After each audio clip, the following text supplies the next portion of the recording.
It's 3:23 in the morning and I'm awake.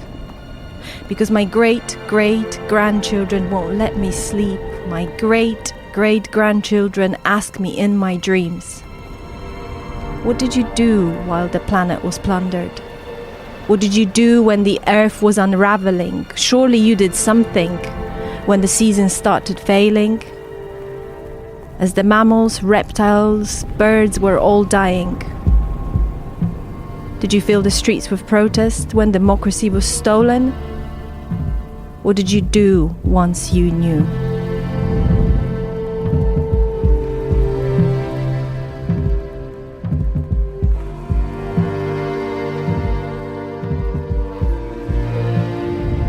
You're listening to the Spaceship Earth podcast with me, Dan Burgess. The story of Spaceship Earth is simple. We live on a life-giving rock called Earth, hurtling through space. Like a spaceship, we have a finite amount of supplies with an intelligent operating system called nature, which keeps everything replenished as long as we all respect it and participate wisely. So a deep relationship with this mysterious system, along with spontaneous cooperation between humans and all life, is essential to keep us thriving and the spaceship flying. In this podcast, I'm in conversation with folk involved in regenerating life, shifting consciousness and reimagining how we can live more beautifully and peacefully. I talk with artists, writers, activists, designers, adventurers, healers, farmers, creative mavericks, and more. Their stories invite us to participate in the co-creation of life-sustaining cultures, in service to life, becoming crew on Spaceship Earth. Greetings, Earthling. Welcome to the podcast. This is Dan, your host. Thanks for tuning into the Spaceship Earth. You heard in that intro an excerpt read by my fellow Becoming Crew guide, Evva Semenowicz, an excerpt from a poem by Drew Dellinger called Hieroglyphic Stairway. And that frame, what did you do when you knew? It's a poem that gets me right in the chest. That call, what did you do when you knew? Those ancestral voices from the future. What did you do when you realised the enormity of climate and ecological crisis and how it's completely entangled with our modern Western ways of organising ourselves and relating to this living Earth? Surely you did something, right? What did you do when you knew?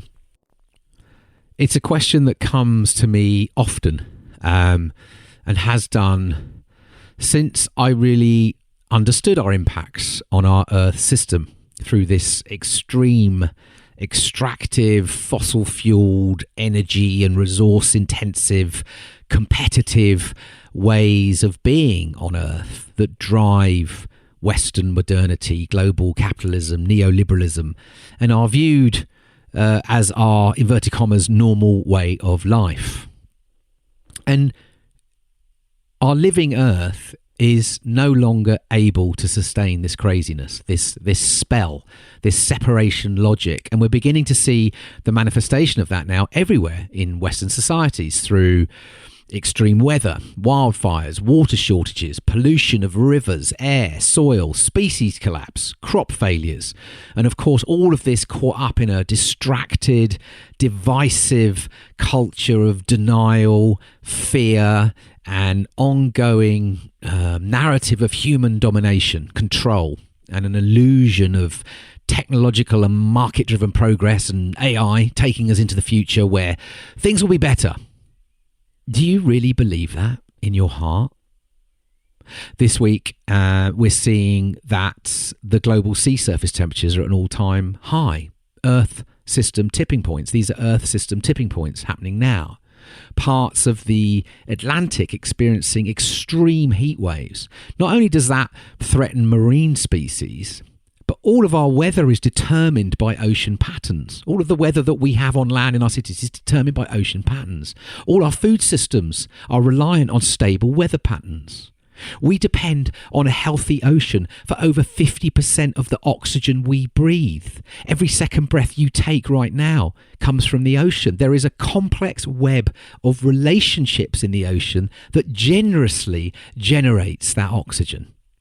A healthy ocean isn't a nice to have. We can't survive without it.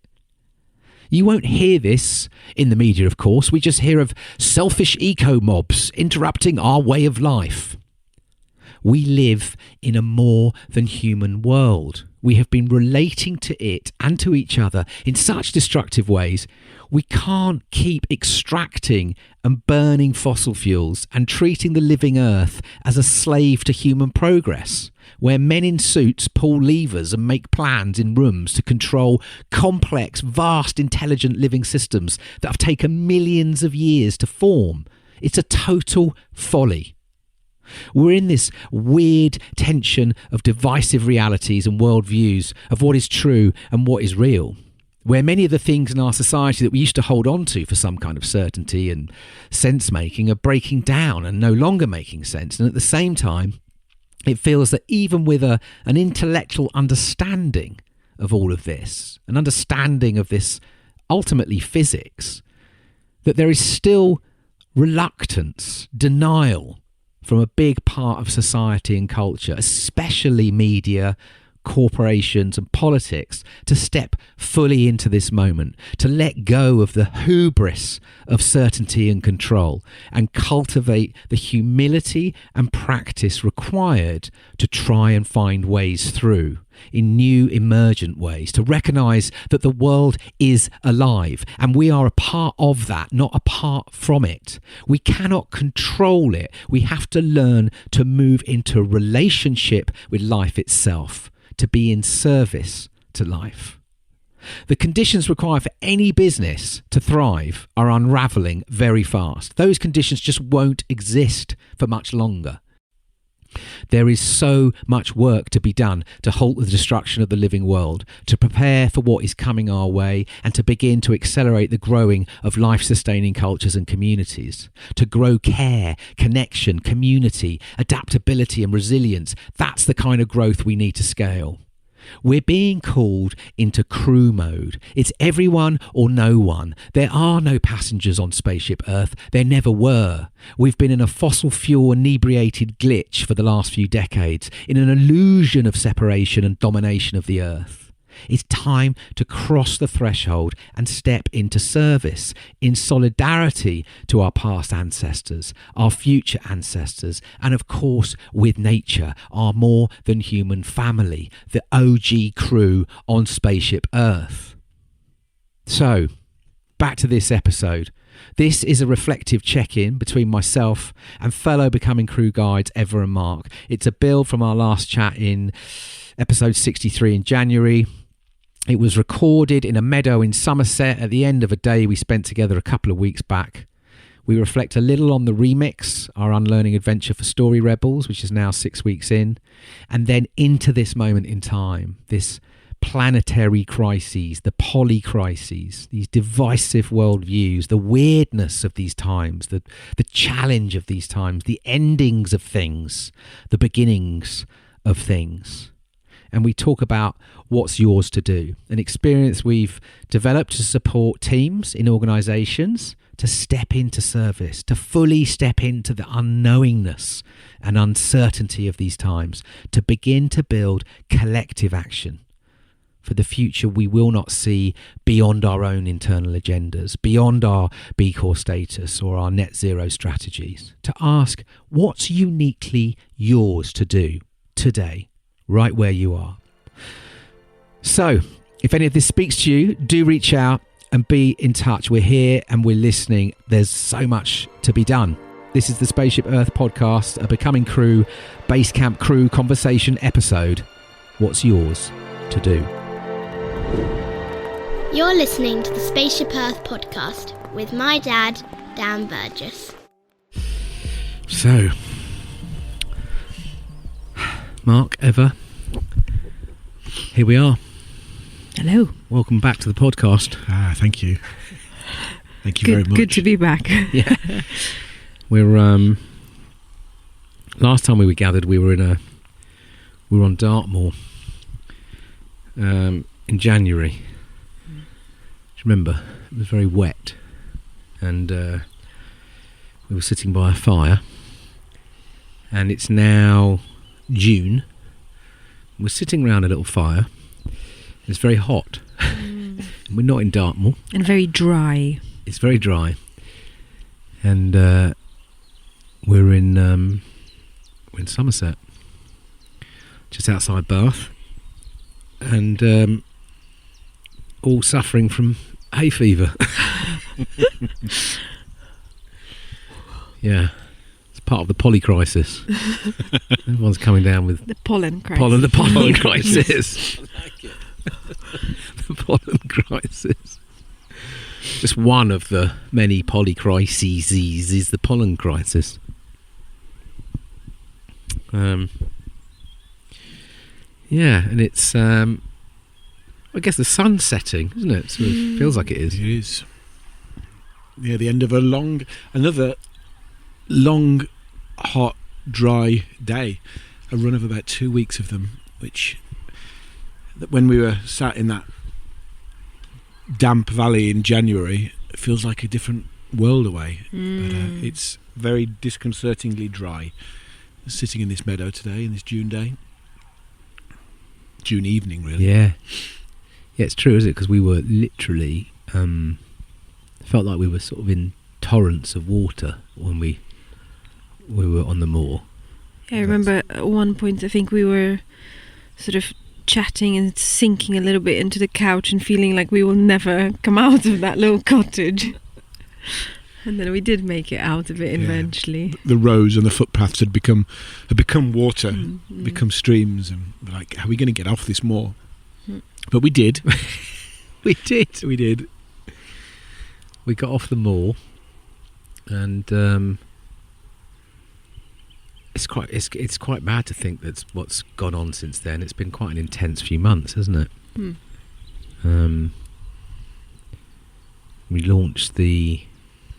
We birthed and launched the remix, which was very much informed by our time by the Dart. Remember? Yeah. It was the result of the chutzpah that we received from the River Dart. That's right. Yeah. Yeah. To do something a bit daring. But really, it was just a seed at that point. It wasn't. I mean, it was. If you think of the metaphor of that time of year in January, it was deep under the earth. We didn't know what it was. We just knew that we wanted there to become a thing. And if I remember rightly, we just didn't know what that thing was going to be.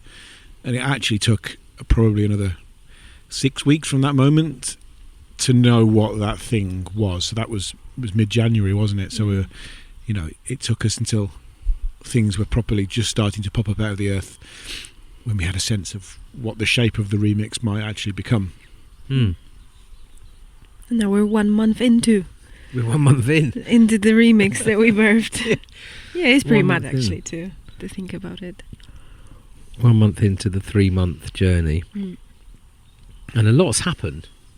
Yeah, I mean, just designing that and putting it out into the world and finding a crew that wanted to come and throw themselves into it. That in itself was that was quite a adventure. Quite a humbling experience, really, to have a crew form around this idea, really, this inquiry of ours.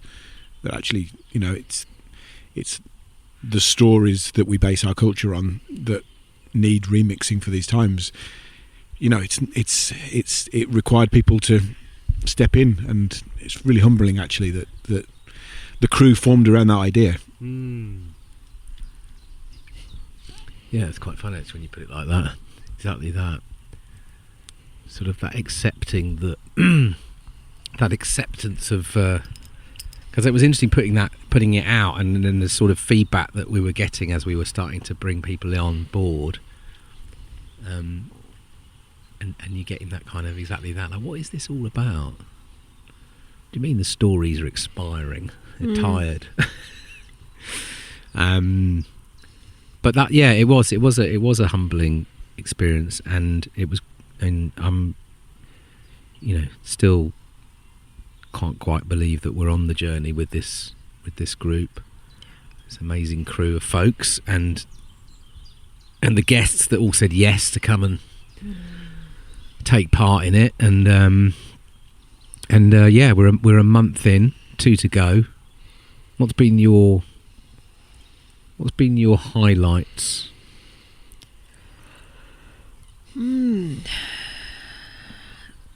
My highlights, in some ways,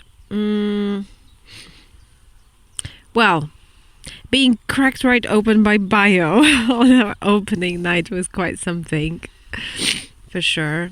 And I couldn't have imagined a better way to set sail than with all the kind of like troubling, a really good troubling that he brings in such a beautiful way. But I think just as I think about the last month and the way we've been weaving together this community and this collective inquiry, I think experiencing the power of deep listening, and it's a sort of something that I have experienced before in different settings, but I feel like every single time I am with a new group of people that don't know each other, they're just coming to know each other, and when we can kind of like bypass the superfluous way of getting to know each other and really deeply listen to like, what is it that each of us is carrying into here? What are the big questions? The stuff that really allows us to hear each other.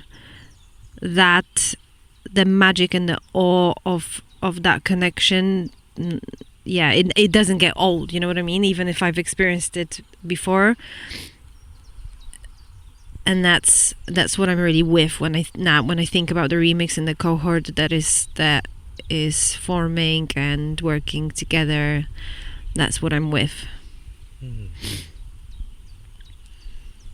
Yeah, beautiful. I think just that sense of what it is to be human when you're actually just in a group, in a crew, hearing one another speak something that feels close to their heart is just such a powerful thing. And we had a crew pod. We have these things called crew pods, which is like small groups, and we had a sort of what we call a mega crew pod session on Tuesday, where we just had a group of 6 gather, and just to hear people sharing, and then really listening as a group to what people were sharing around what they're holding, the questions that they're holding, and just what a powerful experience it is just to witness somebody, even through a technological medium like Zoom, how actually you can witness somebody, and the power of hearing somebody speak what is true to them is just it's a beautiful thing actually to be a part of. So yeah, that really stood out for me too. I think the other thing is just the power of practices, because we talk a lot through the remix about how actually really remixing the stories that we hold might come just from practicing different things, and that is listening to one another and holding one another in that way. But it also comes from the creative practice, and I've really enjoyed in all of the sessions that we've had with guest remixers and some of the things that we've offered ourselves, where you offer a creative provocation and then just that invitation to freeform write or draw, or in some way what wants to move through you onto a page as an expression of how you're responding to that thing. And just it's just the simplest thing in the world on so many levels, and also so complicated on so many levels too.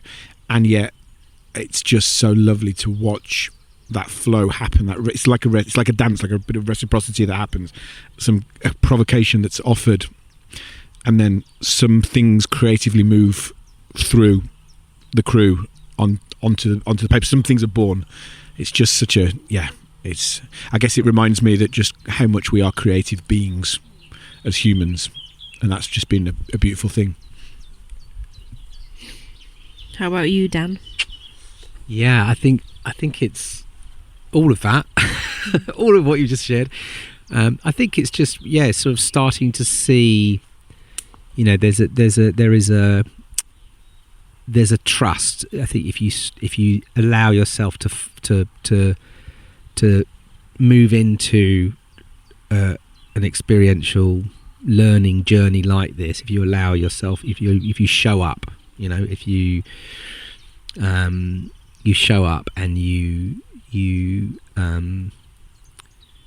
play with the practices, you open yourself up to others in ways that most of us don't in our day to day. You witness, you give, you allow that creative energy in you to come out, and stop yourself from judging yourself, and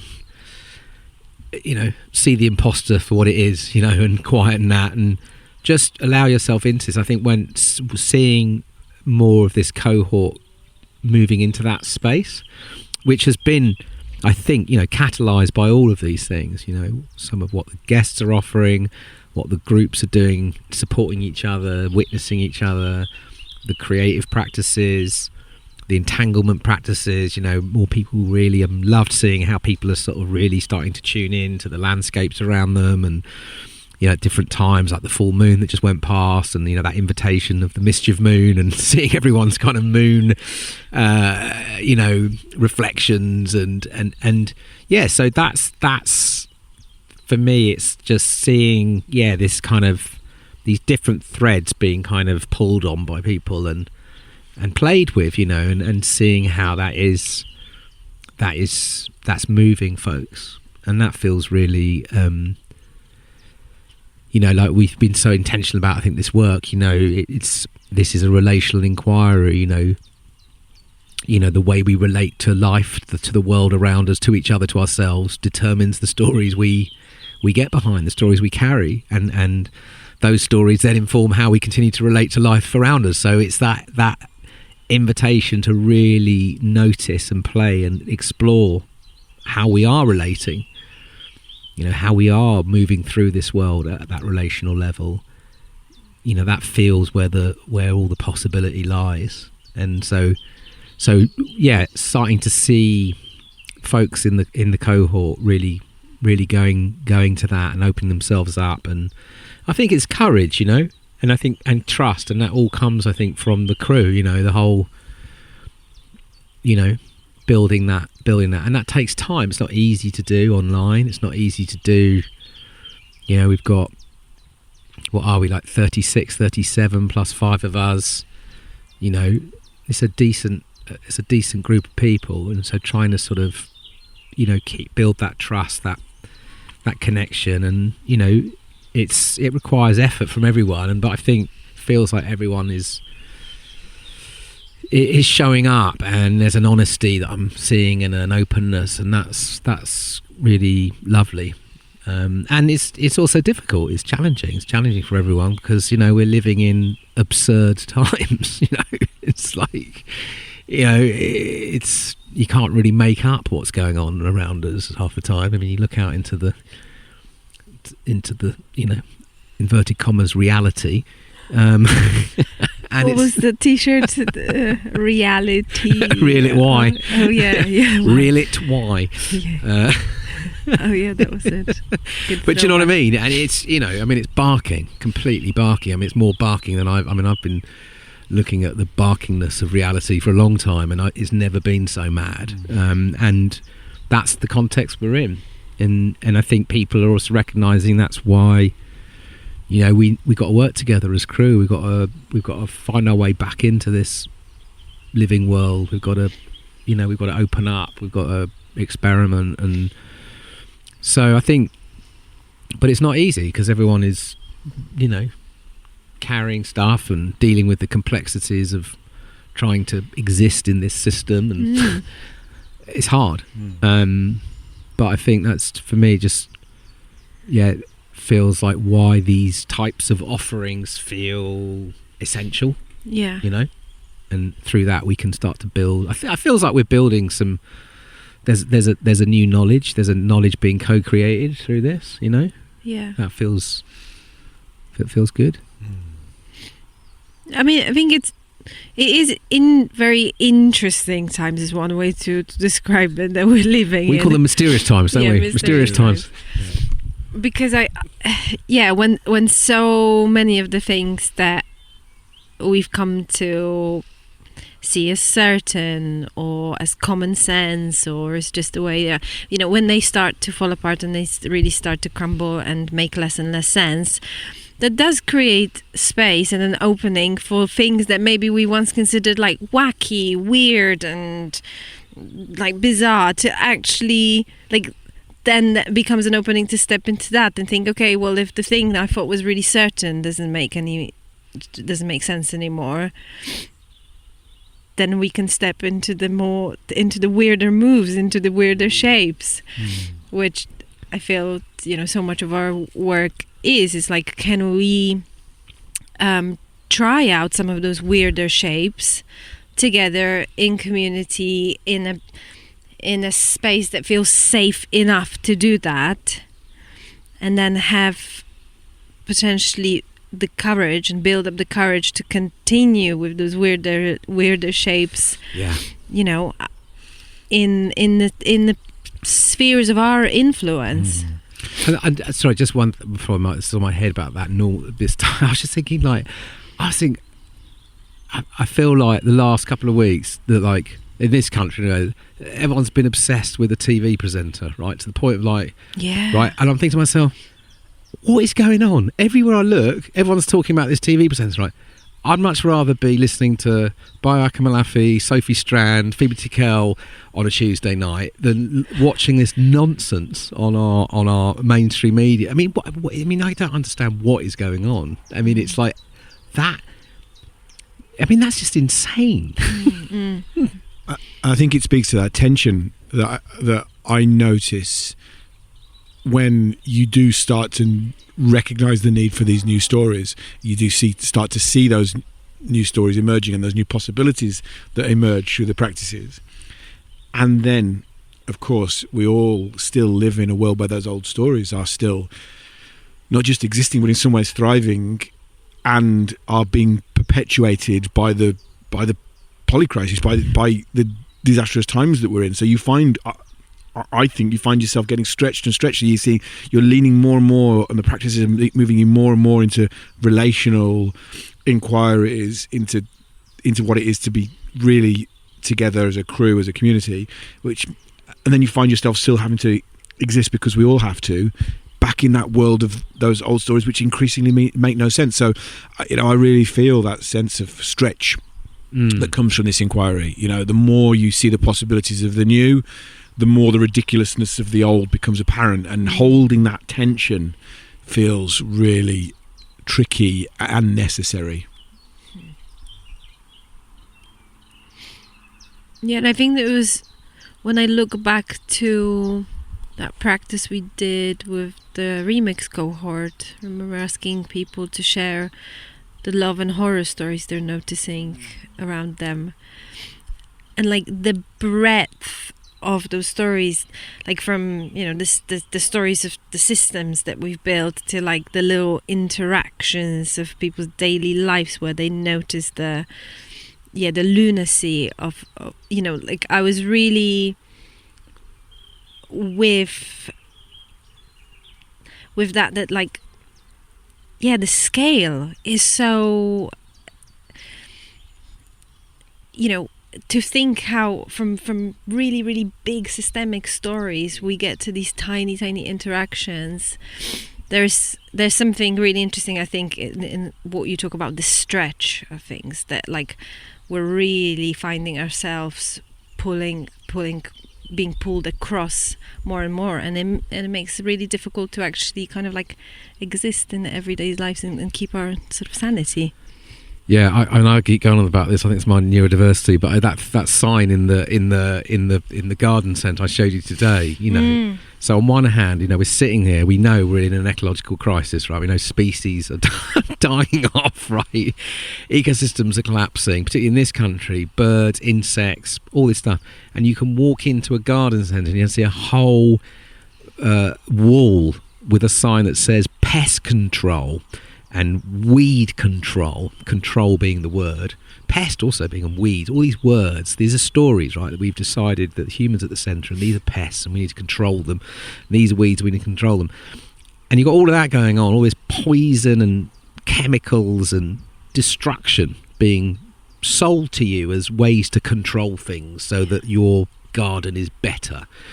And all that is doing at the same time is killing off the life that all of these creatures need. That on the other side of the garden centre, you're being sold bird food and this organic stuff and all this stuff to help the wildlife. On this side of things, you're poisoning it on this side. And that, for me, it's almost like the most live example of the madness of this story of separation, this story of the human at the centre, this story of controlling everything. Do you know what I mean? Ordering. And not being tuned into interconnectedness And that no idea. otherwise would be so apparent. And no idea, but that through that very intention of controlling, you're destroying. And you're destroying your own existence, ultimately, by breaking down these things.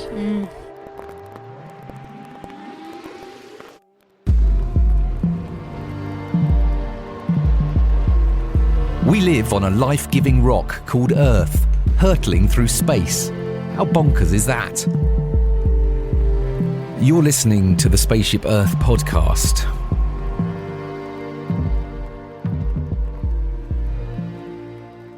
The absurdity that I experienced when you were sharing that, when we were actually in the garden centre earlier today, was that on the sign for the bird food, it said the best organic bird feed. And yeah, it could be the best quality Niger seed, but if you're poisoning all the insects, those goldfinches aren't going to thrive. Yeah. You know, it's like it's when you break it down, it's utterly absurd. Yeah. And I think, you know, specifically when it comes to like weed control and the glyphosate and, you know, selling Roundup in garden centers, I think what's really interesting is because I've been in a little bit of an exchange with the management company managing the commons where I live around, you know, stopping to use glyphosate. And the argument that I heard was like, but we're only using a little bit. It's not like we're not spraying the fields like farmers do. And this idea is like, well, but I'm only using a tiny little bit in my garden. I'm only using a tiny, you know, this idea that that so many of us are still struggling to connect the dots, that me using a tiny bit, you using a tiny bit, you using a tiny bit is precisely the problem, because we don't exist on separate little islands. And then you go, at system level, why are we even being given the choice for this shit? It's Right. just supposed to be banned. Yeah, yeah, Get rid of it. It's yeah. a story that doesn't make any sense.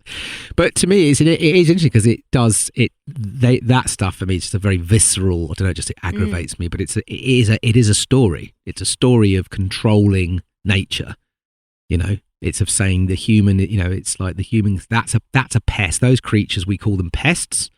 These plants, we call them weeds. And who says that? Like, from who's, you know what I mean? And this puts you in control, first thing, and then, by the way, all of these applications are killing off all this other life. And it's a kind of, for me, it's just it just represents a tiny part of what the entire a lot of this stuff is. It's these stories that are guiding so much in our culture, how we design, how we make, how we think about our relationship with the world. They're manifesting everywhere. Do you know what I mean? So yeah. Anyway, we could get really into one. Yes, we can rant about. But it is interesting centers. seeing how I mean, it was a fascinating, that exercise last week, seeing how the cohort are picking up how these stories are manifesting for them, what they're seeing and witnessing and recognizing. And it reminded me again of this importance of all this work of noticing. of becoming observers and listeners and noticers is such a big part before we just pile in with more noise, and more, here's a new story but to really start to tune in and to become aware of how things do connect and disconnect just feels like such a solid part of becoming, right, of becoming life-centered, of finding our place in amongst this web of life requires some quietening, and which is why I think that these entanglement practices are also such a big part of what we're trying to support through this. Yeah, and that idea that those entanglement practices don't need to take place so it's somewhere that's distant to you. It's actually how can I tangle myself with the place that I call home, place I live, whatever that might be. What does that practice of tuning in, what's that practice of listening to what the spaces around me are calling for? Where are they asking me to be in relationship with them? That whole practice of re-entangling ourselves with space and place is just, it feels ever more critical in this, these global complexities, these global stories that are falling apart. Actually, right underneath our noses might be some part of the way back to the answer.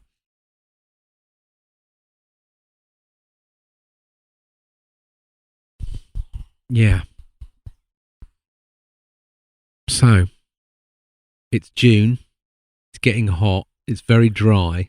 I have to say, like, my deep intuitive, I've had this feeling in my body all year about the weather and about how I've been freaked out a lot this year, pretty much the whole year, about, extremities that seem to be going on, whether it was masses of rain at one point of the year, whether it was like, spring was, I remember I had a period it was freezing. I was trying to germinate plants and it was almost impossible. It was so cold. And now this, it feels like it's been weeks without rain. And I get a sense we're going to run into water problems and it just feels like this. Yeah, it's just getting really visceral. It's getting really real, this stuff, this kind of climate breakdown. I mean, like you're seeing, like this week, all these pictures of New York and all the wildfires in Canada, 400, 500 wildfires. You've got, I don't know what the temperature, what was is it the Arctic summer ice now is it melting completely now, they think it's, or it's on its way out completely? Yeah, and it was just the extreme weather conditions in sort of Siberia and the Arctic Circle, just the temperatures that are just off any recognised scale.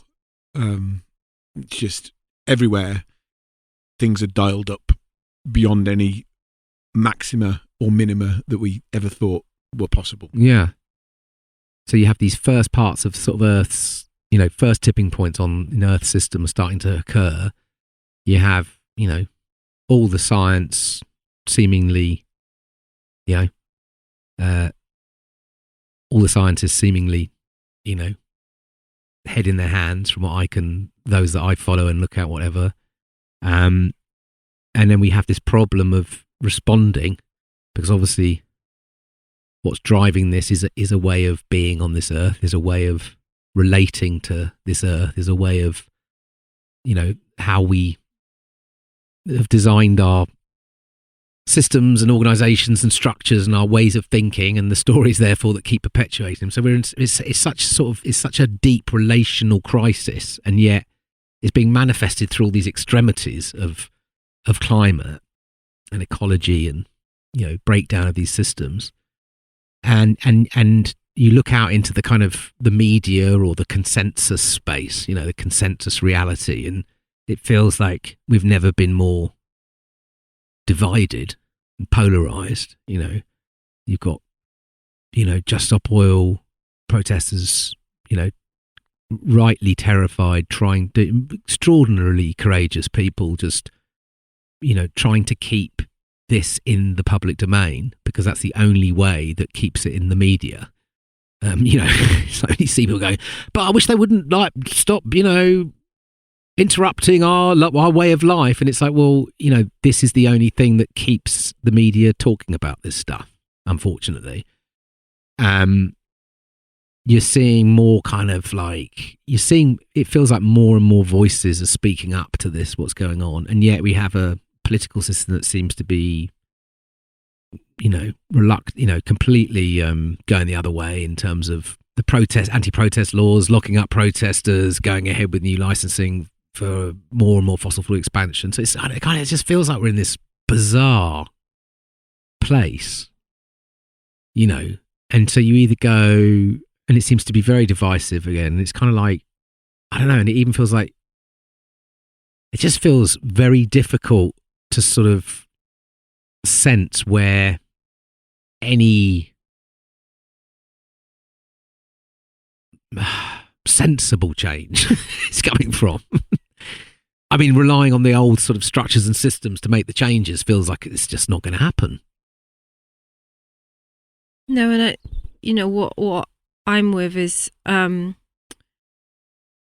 signals that we're seeing of planetary boundaries being crossed, right? Like there are radical adaptations to the way we are participating in life. Like that's what's happening, and it is radical because the way we're participating in life is radically incompatible with planetary boundaries. So it feels like what we're being called to do it has to be equally radical. The way we adapt to it has to be radically to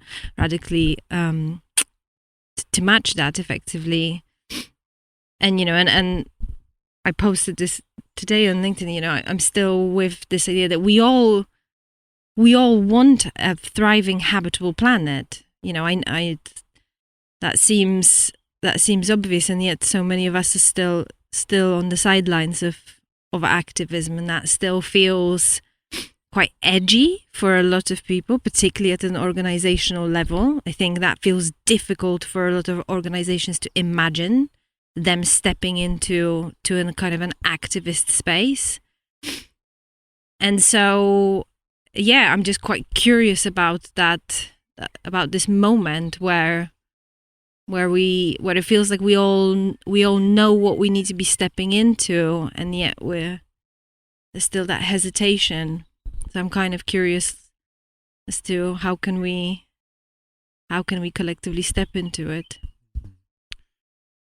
Yeah, how can we collectively move more rapidly to address the speed of change that we're seeing? And I reflect on how, particularly in organizational spaces, how because of the uncertainty, there's a need to try and create almost like an artificial sense of certainty, and that comes from long-term strategic planning. And we've all been there. It's like we're living in these mysterious times. Therefore, what we need to do is to write a strategy that brings us back into certainty. And I think that's where, for all that, organizations should have a net zero strategy, they should be working up a systematic approach to it. That I'm also really sensing that alone is an inadequate response to the urgency of what we're seeing. And I think when I speak to people in organizations that are, doing, in inverted commas, the right thing by having these long-term strategies in place, that they're still feeling that doesn't feel like it's almost like it's not an embodied enough response. Like what are we doing today that's making the change, and on a scale and on an urgency that is an appropriate response to what we're seeing. And I think there's just that curiosity about how those two things can meet. Again, it feels like it's a stretch. The stretch between the trying to put some certainty around it through long-term planning, yes, but also just doing things that feel right because they're moving us into this new story. Yeah. I mean, in my sort of simple logic, I try and make sense of what's going on. I feel like why this is so difficult is because we're being called into collective action. We're being called into doing things that might not, in the old story or the story of modernity, have some immediate, obvious benefit to an organisation, a person, whatever. Right? We tend to these systems tend to work on what's in it for me. Have done, whether it's profits or opportunities, or everything kind of works in this modern story around, you do this, you get this. And we're being called to serve something way greater than our own little agendas, whether that's our own agendas with our shareholders, whether it's our board of directors, whether it's our, this institution, this club, this whatever it is, we're having to look outside of our little set of boundaries, because we live, down to we exist because of a complex, entangled biosphere and climate and ecosystems that don't put little boundaries on, and everything is participating to create the conditions for everything to thrive. And I feel like that's the shift. And so I think, there are so many things now, if we look at it really realistically, the changes we need to make are vast. The time is very tight, and the quicker we start getting on with reconfiguring how we exist in these places, the more possibility we have as climate breakdown comes at us, because that's coming. We can't change what is already baked in. What we can change is how we start to show up and adapt and evolve, and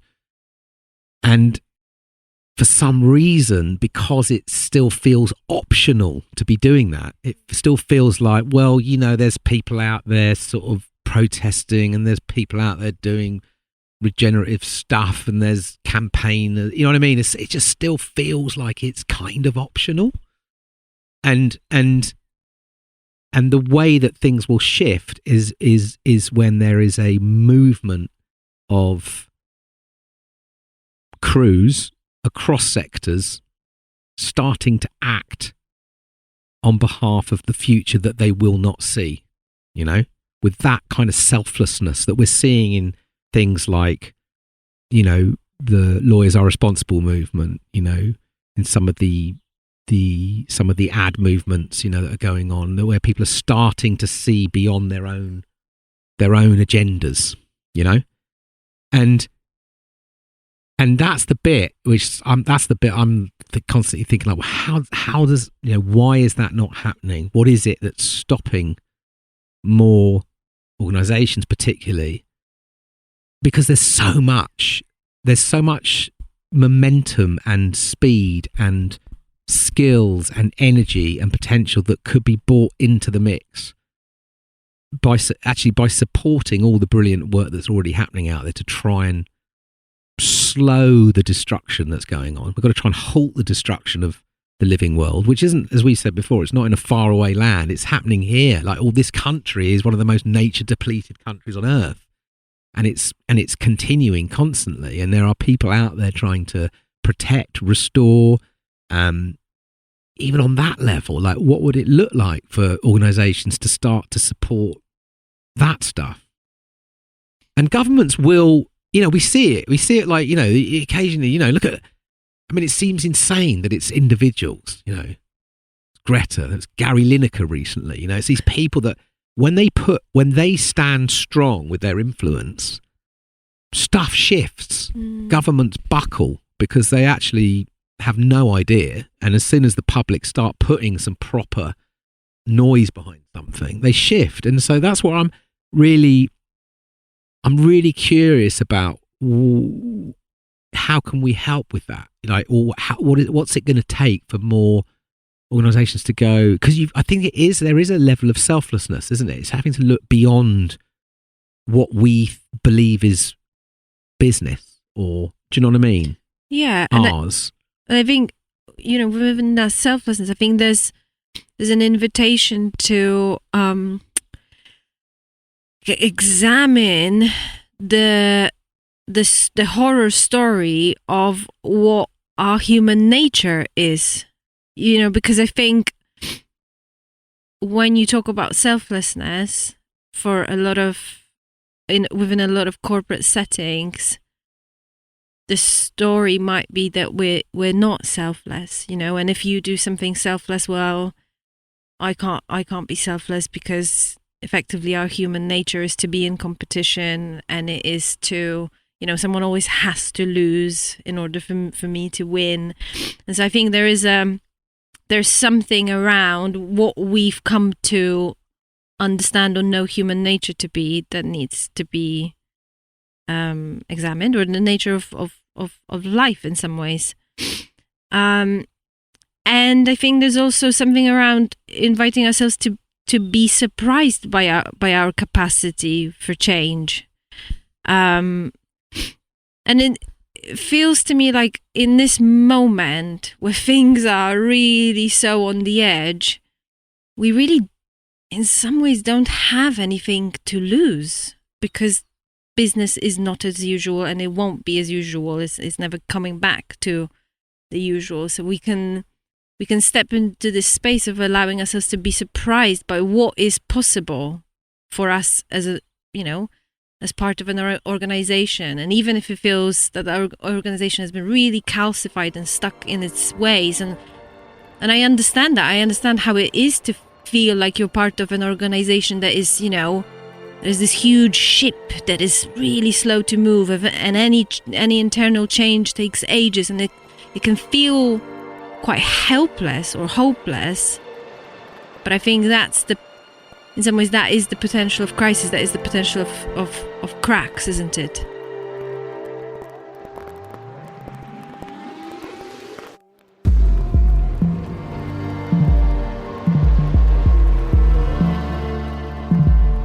You're listening to the Spaceship Earth podcast with my dad, Dan Burgess.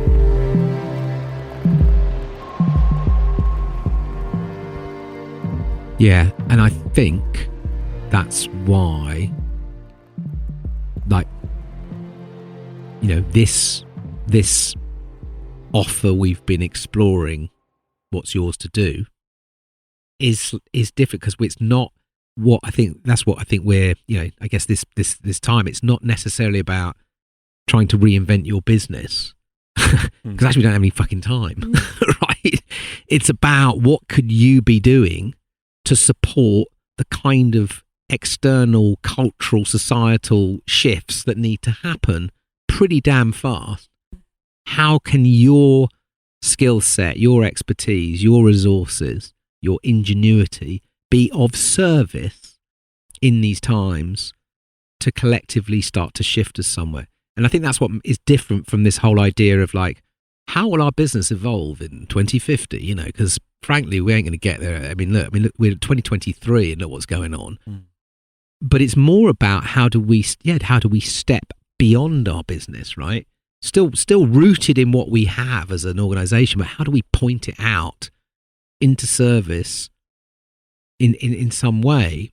And I think that's I guess what we're inviting now with what's yours to do. And it's a courageous move, right? It's not, I think, not to underplay it as something easy, is like a courageous step to see beyond your own business into the vastness of what is necessary.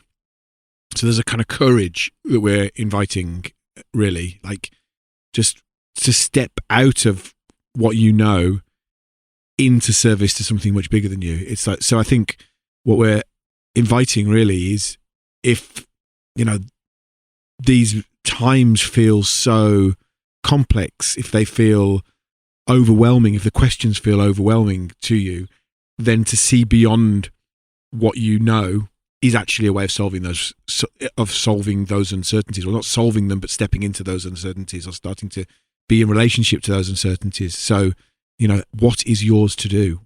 Where can I show up? Where can I start to make a positive difference?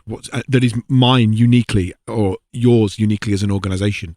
What is yours to do? It's a really simple question, but I think and I hope it really gets into the heart of it. It's like, what's yours to do, to step into?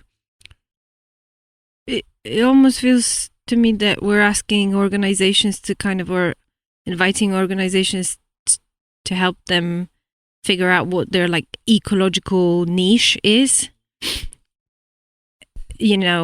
This idea of we're not asking you to create something new that is going to be bespoke and TM'd and attached to your brand or organization. We're asking or inviting you to consider who are you in the most immediate relationships with in the places where you are, and how can you be creating conditions for the life to continue to thrive within that ecological niche that you're part of. Still connected to global life, to the larger web of life, but finding the niche within what it is. What are your unique gifts and talents and what you're able to offer. I think there's something quite interesting in this idea of what is your organizational ecological niche that you could be taking part in more consciously. I love that idea of ecological niche, and I feel like it can that idea of, if I look around this meadow, everything's operating within its ecological niche, contributing to the whole, but yet none of them are planning in that way. They're just doing what they do, which brings me back into the whole thing of practices. This is perhaps the way to find what's yours to do, and your ecological niche is actually just about practicing behaving differently as an organization in a way that it's almost like that sense of living your way to the answers. So being in service by the practices that you do, the everyday behaviors that you do, rather than designing a specific thing in order to find your ecological niche. Just be it. Yeah. So what is it we're offering? I forgot. No. What's yours to do? I think actually what's yours to do is one of our more I know, I'm joking. graspable. I was being don't know what I was being. Just being odd. Being Dan. Yeah, exactly. Being odd Dan. Come on. Let's explain. For if you're listening, you're thinking this sounds really curious. I work in an organisation that really needs to pull its finger out. What is this? What's yours to do? And how might it be useful to my organisation? I mean, it's really simple. It is taking one day out of your busy schedule, and we know everybody's busy, and so this is about taking one day, and it's about stepping into a place near where you are. And I realize you might be in an organization that has multiple places, but let's just take one place where you exist, and we'll work out in nature in that space. And we will start to work with the questions that you're holding, work with the anxieties that you're facing, and through a series of practices as that day evolves, where we'll actually start to look at what your unique role might be, that niche place that you might take up. Through it, you will find practices that will lead you into that, an answer to that question about what is yours to do. I'm in. How's that? That's pretty good. Good. I can get out of the elevator. It's interesting, isn't it? Because it's like I think we'd been have spent many years working with organisations and brands and teams on processes, and whether that's to create campaigns, whether it's to create platforms, whether it's to create products. And increasingly, actually, over the last decade, looking at this kind of bringing into sort of branding, brands, and creative activism, all this stuff, but ultimately quite long processes, and often where we are looking for something to come out of the end of these processes. And I think for us, I think when we were sort of chewing on this, haven't we? And we've been spending a lot of time and figuring out where this becoming crew approach could be of most service, of most use in this time, right? And we came quite quickly to the reasoning that we are not another consultancy service. We're not here to try and help another organisation find its regenerative vision, plan, process, whatever it might be. But actually, again, like in these times, what's required, one space that is screaming for action is a more activist energy that's needed inside businesses, organizations. And it's important to remember that, activism takes many forms. There are frontline activists, right? So often protest groups, whatever you would say, are frontliners. They put themselves on the front line. They put themselves right at the heart of where the trouble is, and that's a massively necessary role. But that generates awareness, it generates noise, but there are many other spaces that need active energy, supporting activist groups, supporting campaigning groups, looking at kind of legal help, communications help, assets, resources, looking at how do you the lawyers are responsible is such a brilliant example. Group of lawyers, a growing group of lawyers, looking at how their profession is inherently tied into keeping these destructive systems in place. So actually, how can you then go, what could we be doing within our profession to challenge those structures and those systems, to protect those that are trying to protect this thing? And so this whole idea of bringing this intelligence that exists across professions and thinking we're living in a climate and ecological emergency, polycrisis. We're living in pollen crisis. This is not. Things are never going to be normal, even if they weren't normal, whatever normal was. But we're being called into service, right? And therefore, how can we help organisations, business teams find that place, find that thing? And actually, as we said, we think in a day with some ongoing, we're offering our ongoing sort of monthly sort of peer support as well. But ultimately, what can we do in a day to help people step into the natural world, begin to see how we are all entangled with this living earth? And actually, that's the root of these problems, is this total breakdown in our understanding of our interconnectedness. Build these practices, these awareness things, and start to, like you say, Mark, to help a team find their unique doorway into this. What is theirs to do? What is theirs to step into, and then to help support them from there. And I think that feels, and I guess to be fair as well, we also feel that there is regenerative energy in this approach, because it's also about allowing people to get out of the structure, to get out of, frankly, where a lot of the bullshit goes on, where no one really speaks to the problem of what is going on, because for a lot of our reasons we have these structures and systems that make it very difficult for people to actually ask the difficult questions, to sort of expose how they're feeling about these crises and their tensions, and the tensions that we hold as trying to find our way in this, 1 foot in an economic system which is built on death and destruction, and 1 foot in a world that's trying to sort of regenerate and heal. So by getting out into a natural environment, and also, as you said, close to where an organisation is based, start to allow you to see actually what is going on in this living world around us. What is it? What is the state of it? What is at play here?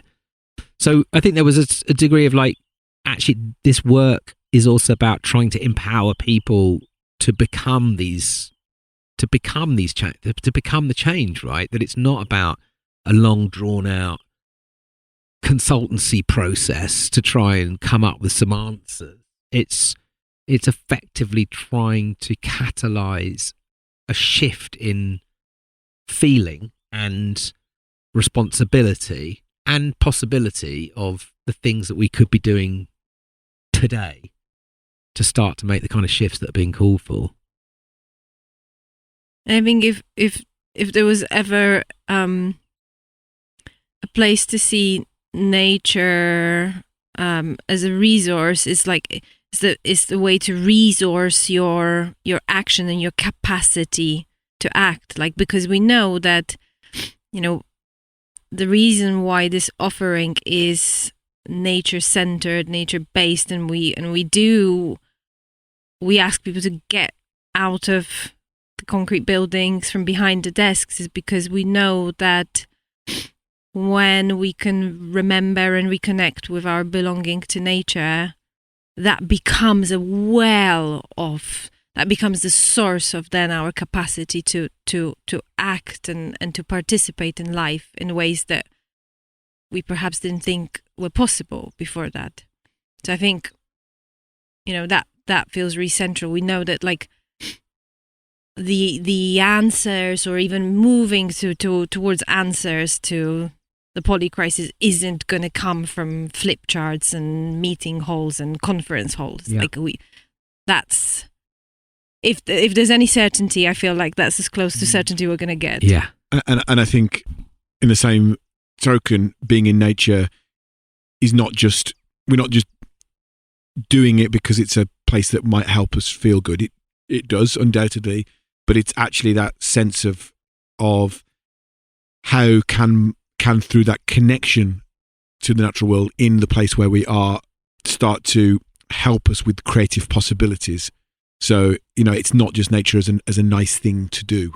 It is on lots of levels, but it's actually what, through all of our work, I've come to realize is actually it's a font of creative possibility. And I guess that's the lens we want to explore our relationship with the natural world through this offering. Is like, what is, you know, like as we have been doing this afternoon, lounging around in what is actually a regenerative meadow in Somerset. What is that space offering us in terms of our own creative fertilizer, in the same way that when we were in a deep river valley up on Dartmoor in January in flooding conditions that actually influenced the direction that we ended up taking our work with Becoming Crew. It's like it offers, if you tune in enough, I think, all the creative inspiration, all the creative possibilities that you need in order to step into that service.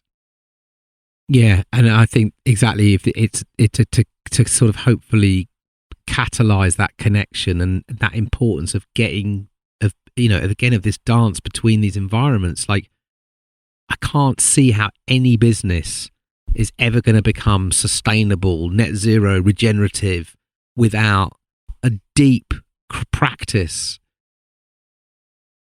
with the living world, where they, deep, regular practice, organizationally, individually.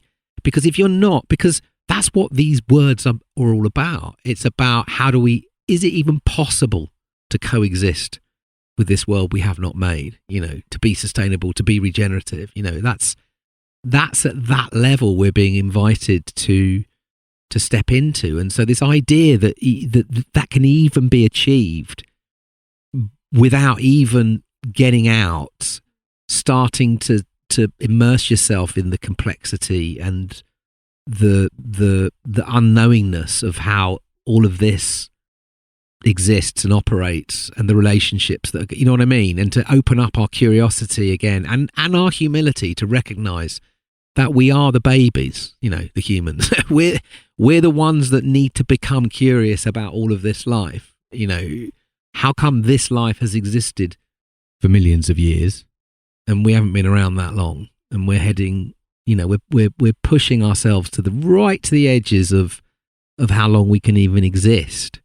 There's an enormous invitation into humility that's being called for, and I think we experience, and through all the people that are working in this field of change, and all our ancestors and indigenous ancestors, and all of the kind of knowledge that we can now access about. That's the other thing about this time. We're not short of extraordinary information, tools, practices, people, knowledge. Never before have we known so much about what could be possible if we could only just let go of what we thought was certain, you know? And so I think that starting to see that connection, that practice, is so fundamental to any kind of regenerative future, if that's even possible, I would argue. Anyway, we're looking for some organisations to come and do this. Come and work with. I'm wondering if there's an invitation that you have to people and organizations, if you could invite them to something through this offer, what would it be?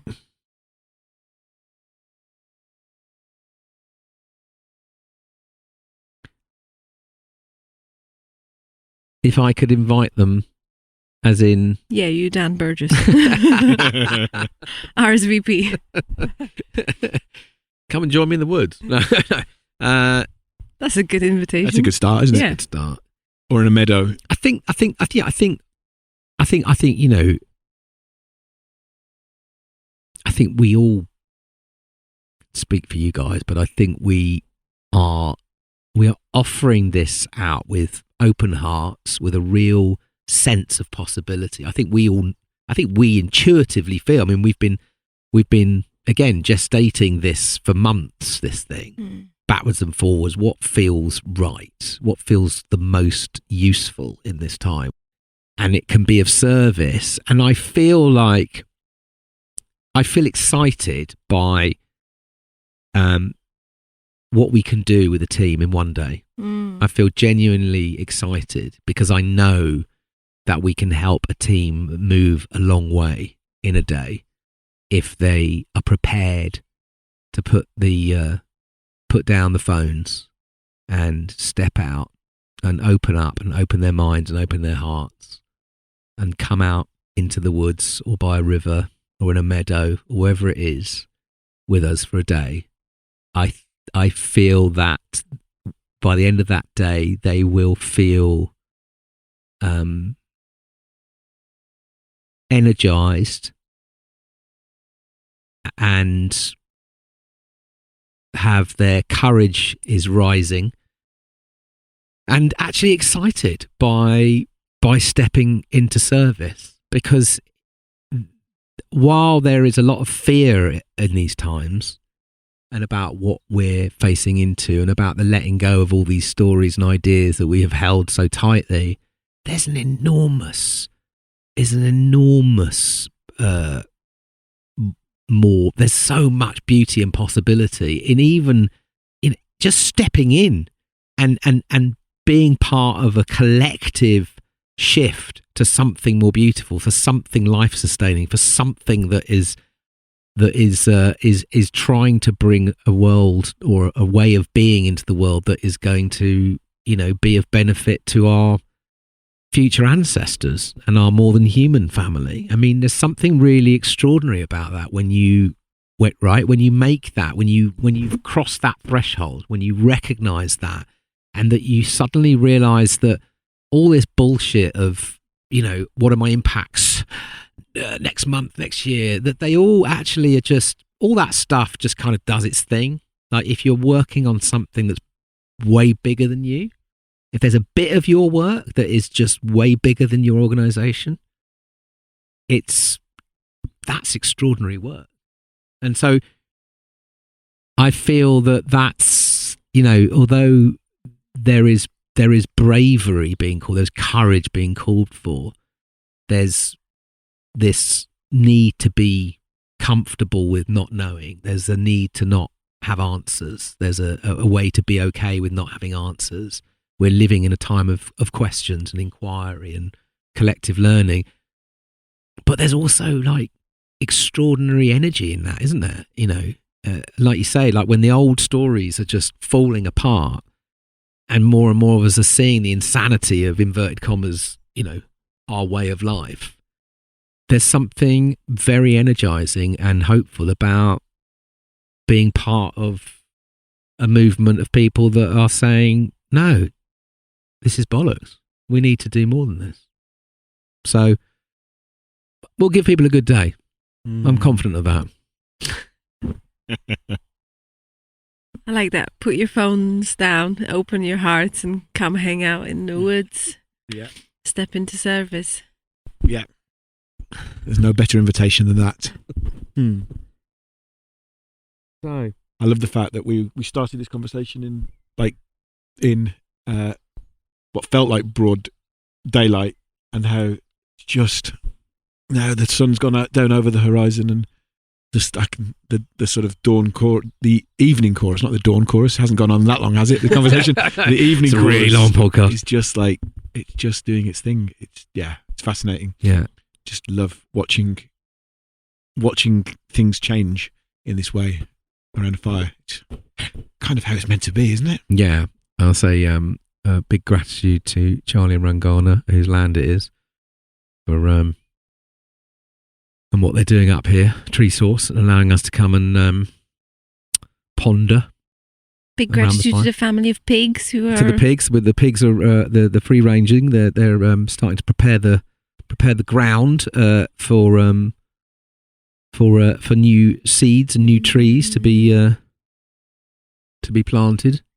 They came and gave us a visit, looked at us, laughed, wandered off. If we can do like 5% of the work they do, I'd be satisfied with my life's work. Do you know what I mean? They know what's theirs to do. Yes. And they're doing it so very well. They do. And they, Be more pig. No, more pig. They don't need flip charts. They don't need phones. They just go off and do their thing. Right then, we should probably stop there.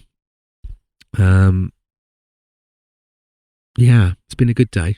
I think we should do it again. If we did it again in January, did one in June, we should probably do an autumn sometime, or an autumn reflection. See what we might be harvesting from this year, from these summering meadows. What harvests can we harvest? What's yours to harvest?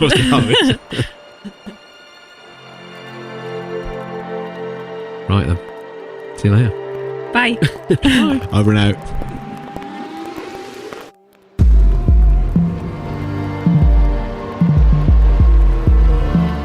If you've appreciated listening to this podcast, would you consider sharing it with a friend or leaving us a rating or review via your podcast provider?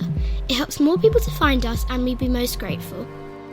So I hope you enjoyed that conversation. It's very much in the spirit of our sort of opening up our own learning and adventuring with Becoming Crew, trying to show our workings, the questions that we're working with, and exploring in this spirit of openness in these times. We're all trying to find a way through. So I hope you took something from that. If you are curious about what's yours to do, whether you are in an organisation yourself, whether you're part of a team, whether you're like thinking, yeah, we could do this, please reach out. You can find more information on the site, becomingcrew.com/adventures, and you'll find us there. What's yours to do?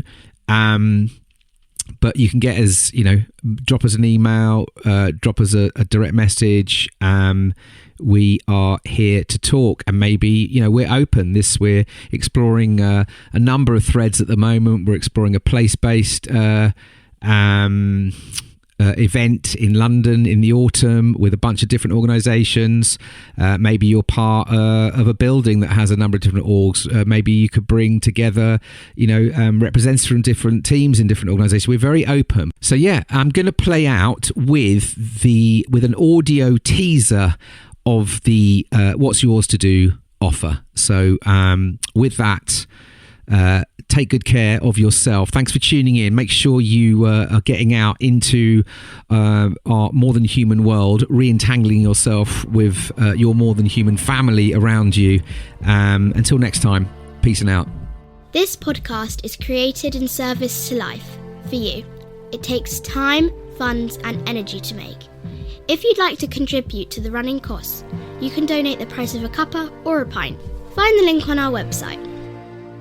This podcast wouldn't exist without the following crew: Charlie Shred, Audio Jedi; Seaman Home Burgess, Engine Room; Willow Burgess, Jingles.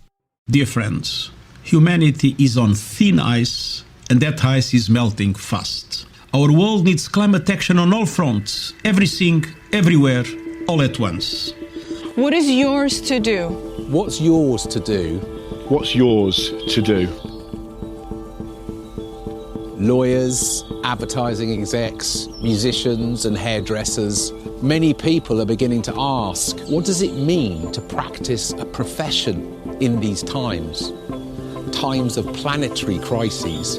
Join us for one day in nature as a team to connect with your unique form of activism true to your organization.